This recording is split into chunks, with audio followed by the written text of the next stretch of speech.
Well, kids, welcome to another episode of Rim Shots with Sean right here in the Rock Rage Radio Network. And we have a treat for you here. We're going to talk about why this guy just became an internet darling. But before that, Bobby Liebling from Pentagram. How are you, sir? I'm doing pretty well. A little scratchy throat because I've been blabbering my head off too much, but other than that, I'm fine, Dan. Awesome. So we'll get into what blew up there a couple weeks ago in a minute. But what's going on with Pentagram right now? What do you guys? I know you've had a very busy schedule. Yeah, I haven't even had time to shave. um, no, what we're doing is we're getting ready and gearing up to go out on the next leg of touring, which is in the USA on this one, East Coast, North and South, and out into the Midwest a bit. And that starts on May 11th is the first date. Fantastic. So you do. I'm going to say, many shows every year. You've done hundreds, maybe possibly thousands of shows in your career. You've probably given that look on stage 200-300 times or more, and Many somebody, more.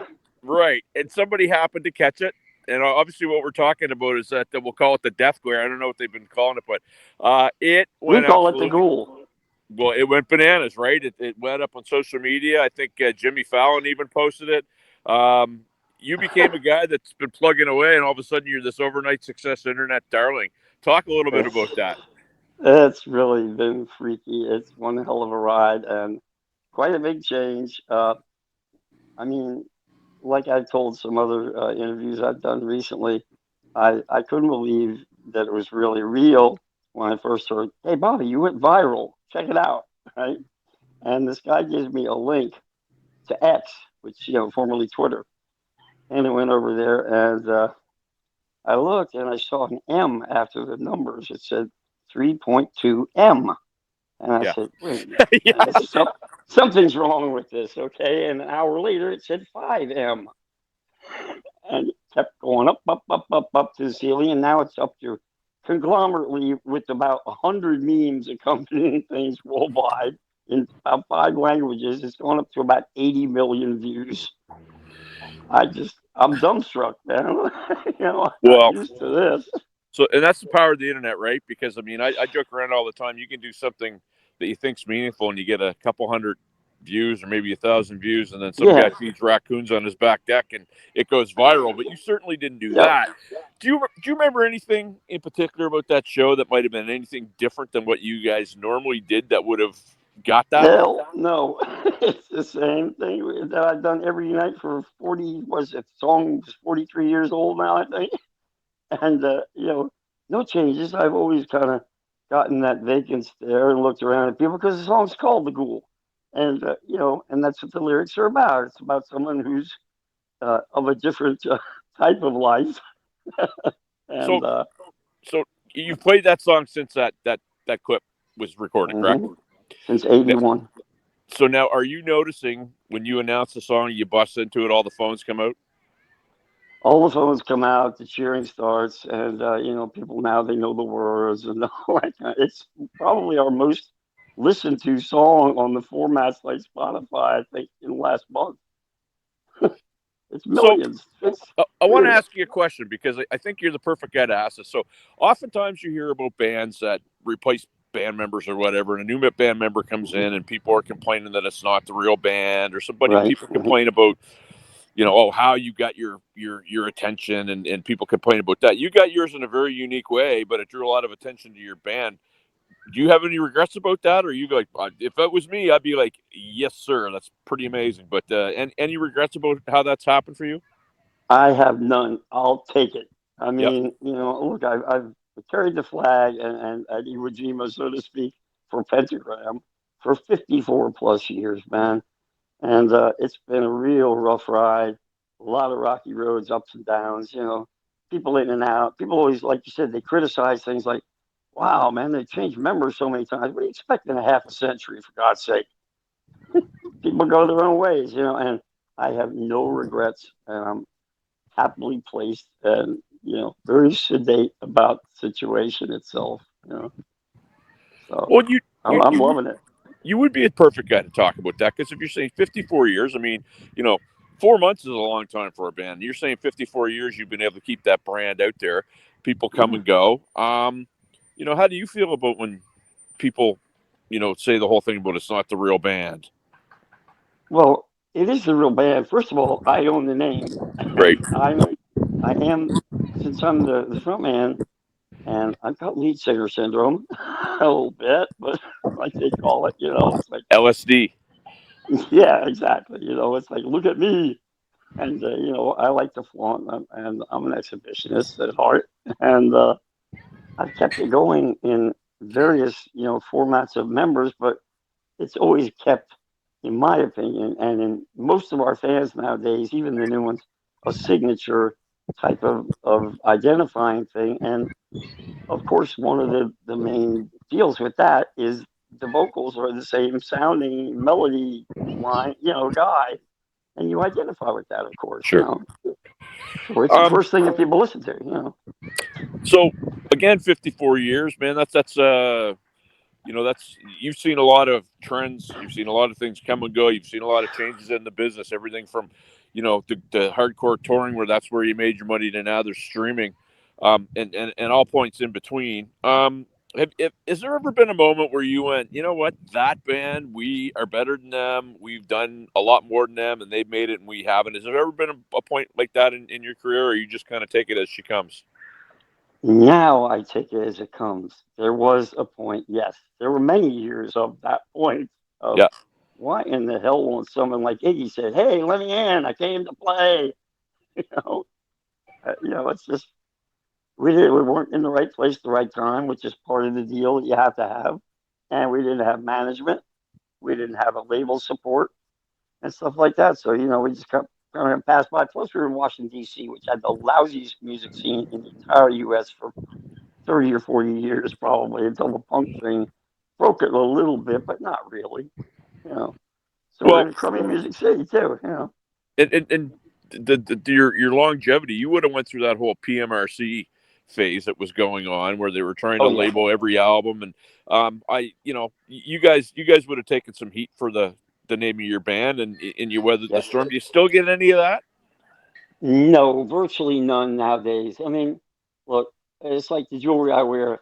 Sometimes someone look, oh, look at that. He's wearing upside down crosses and pentagrams. Look, I wear this stuff because I like the jewelry, Right. not because there's something symbolic or some creepy underlying meaning I'm trying to, get across and push to you in subliminal suggestion. I like the jewelry, man. I like the name. It's bold, hard rock, good name, and people identify with it. It's easy to remember, for damn sure, and it has a Absolutely. lot of symbolism to it that you can use, Absolutely. for So, for marketing. um, Yeah. you told me before we started, you said you're outside of Philly, right? I'm outside of Philly, yes. So I'm in Halifax, Nova Scotia, Canada, which is north of you guys. So we're both probably experiencing the same type of weather. I've got a friend up here who he makes marionettes. His name's Darren Morash. We call him Geppetto. He calls them Darionettes. And your video comes out, and he turned you into a Darionette. I don't know if you saw it. It's the coolest thing. And when Darren, I mean, he's given them to Alice Cooper, he's given them to Ozzy, he's given them to Rob Halford. So in Right? Nova Scotia, you're immortalized in that thing. And Darren, I wouldn't call him the most. That's God cool. love him if you're watching, but I wouldn't call him the most internet savvy guy. But for him to pick up on that is significant. Is this new Yeah, found celebrity paying off in any way for you in terms of more notoriety for the band, people coming up to talk to you? massive amounts. I've had groups of soccer moms, groups of little kids on vacation. Yes, the pilot coming out of his cockpit of a plane.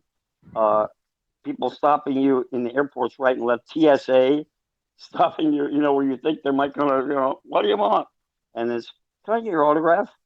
That kind of shit. And it's wild, man. Well, All kinds of stuff. and you know what? Here's another. As you were saying that here's a great takeaway. You often hear people say, "Oh, my time has passed. There's no more racetrack for me." Now here you are. Basically Mm-hmm.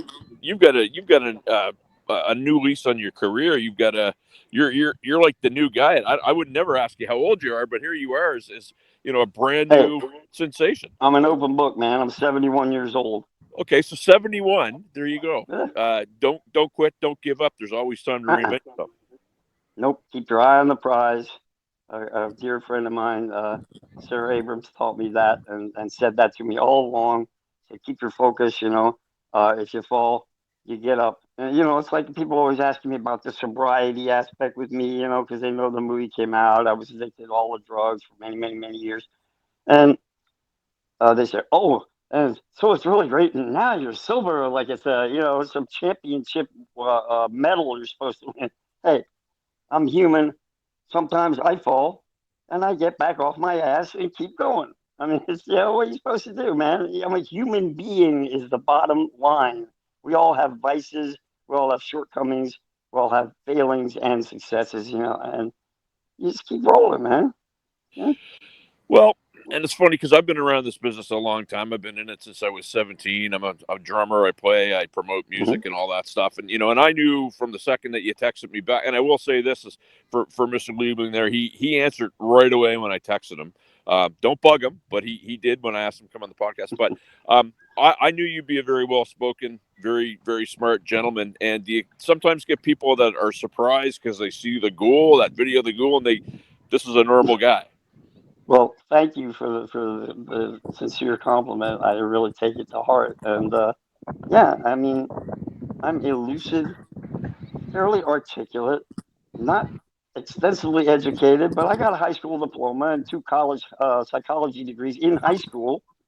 They weren't allowed to take the courses yet, and I I've been around a long period of time, and that's what gives you wisdom because you've seen things, you've done things. More experience gives more wisdom, obviously. But here's the I'm thing, not my friend. trashed either, and, Here's and thank God I'm not trashed. That's all. Well, but here's the thing: 54 years in the business, you get masterclass training that few have. Right, because I Right? stuck it out. You've gone through the whole everything from what to do when a club owner rips you off to, how to fire somebody from a band that's not behaving properly. Correct? Yes, yeah, been there, done that. There's So I almost mean, nothing I haven't. I can't say been there, done that in life almost too. so like I said, you're a master class in the music business, and I love talking to people like that because I don't know, like we have an election going on up here. I'm one of the candidates. God love him. He's a very educated man, and I think sometimes, I've got a problem when somebody is super educated but might not be able to change the tire in their car.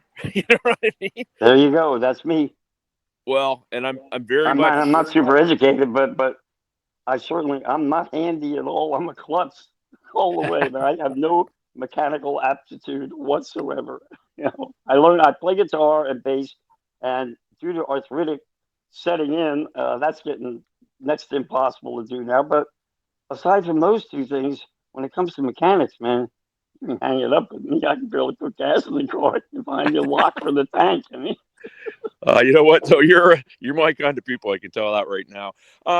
Have you? So there's a certain level that you guys are going out, to clubs and the certain size of clubs, and are you noticing a possible uptick in size of venues that you're going to be playing because of this newfound fame? well, the size of the venues is basically the same because you know from being a player that some nights you're playing for 200, some nights you're playing for 2,000, some nights you catch a festival and there might be 20 or 30,000. I mean, we play even on the upcoming tour. When we go to Europe, there's a few 300 seat capacity clubs venues actually because we rarely play bar and grill anymore. At least, thank God. But Yeah. but hey, I had to do it. We all have to go through that stage if you want to get there. And now, we play those small places which have an intimate value that you can't get from the wacky giant festivals. Speaking of wacky, and we play places like Wacken, and we're playing Hellfest again this year. You're talking 80,000, 100,000 people. It's a sea as far as you can see.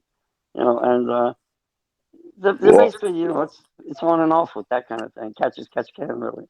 I have a sneaking suspicion when you guys hit the stage at both of those that the crowd is going to be electric because the way that works. I mean, even you're 71 years young, but the way that the internet works, right? It's like they're on to something else in 30 seconds. Yeah. and your little thing, I to me it hasn't. I don't think it's been a blip because I'm still seeing things around it.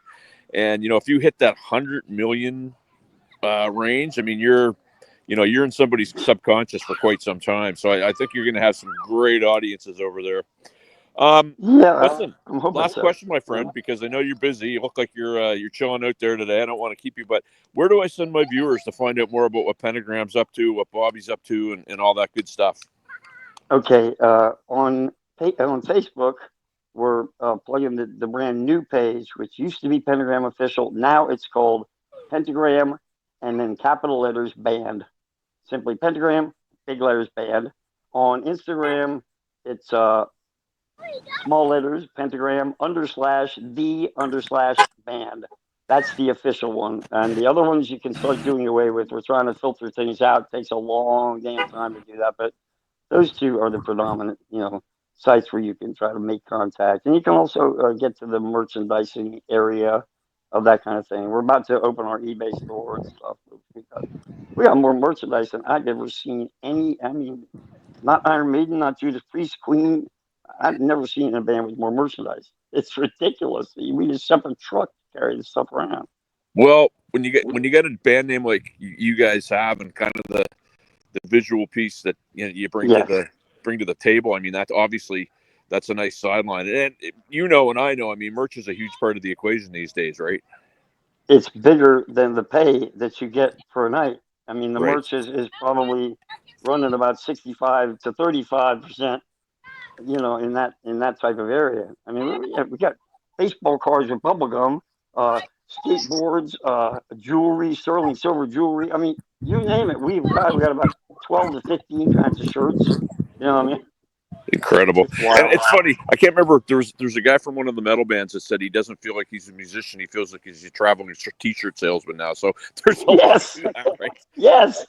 That's what Henry Vasquez, our drummer, is in charge of all that stuff, and he's an iron horse with that.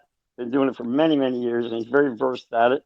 He's made his mark by doing that, and he said, "That's what gets my rocks off." You just like drugs. I like, I like getting off on, selling all the things. That's All that's cool. old is new again. Mr. Liebling, I want to thank you for doing this, man. It was so nice to meet you. I'd love to keep in touch with you and see how your tour goes this summer. And It sounds best great. We got best of the year to you, my a friend. million places. Yep, a million places, and thank you so much for having me. Peace, my friend. We're back after this. All right, take care. You too.